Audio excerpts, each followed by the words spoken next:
telling you the other day about this, what might be the greatest corporate con like in history from this Indian industrialist who was, at least up until like the last week, the richest man in Asia. It's like fourth richest man on the planet after like, you know, Elon and Bezos and Bill Gates.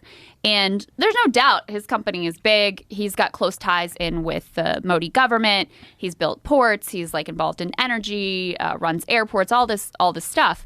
But there was a big 100-page report that came out from this group called Hindenburg Research, which is known for sort of like identifying fraudsters. They're short sellers, so let me be clear. Like they have a financial incentive also on the other side. They're betting on this company going down.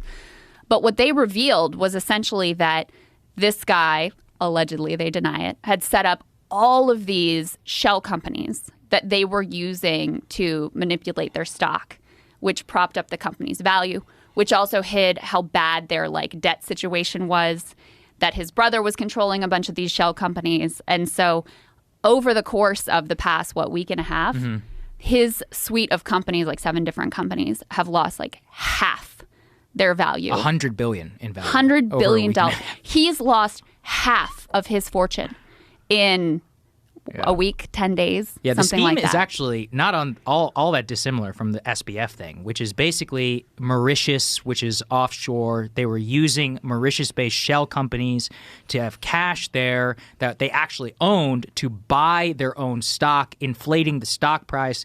Based on inflation of stock, they're able to borrow actual cash against that stock. So the actual value of the stock wasn't as high as it supposedly was.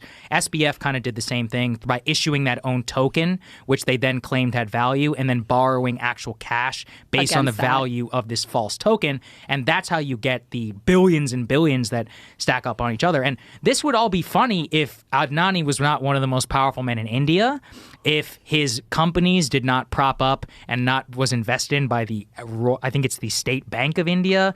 There is a tremendous amount of exposure in the Indian economy to the, Adani is a hero there, alongside Ambani and a few of the other industrialists. There's a good book if anyone's interested called The Billionaire Raj, which is specifically about the rise of these new Indian oligarchs. And the amount of power that they yield in India is tremendous. So this is not a joke. I mean, this really would be like if Bezos was going down. Yeah. It is that level. But if anything, it's not even comparable because we have a lot of Bezoses. They really only have like 12, like 15 and of this these guy types was of guys. number one. Yeah. He was the biggest. Wealthiest man, not just in India, but in all of Asia. Yeah. And like that, half his wealth gone. They were doing a stock sale, like $2.5 billion, raise more cash for the company, whatever. And he had to actually back out of it because of all of this. There's a video of him talking all about of this. He's like, we are well capitalized, we have great assets, good balance sheet.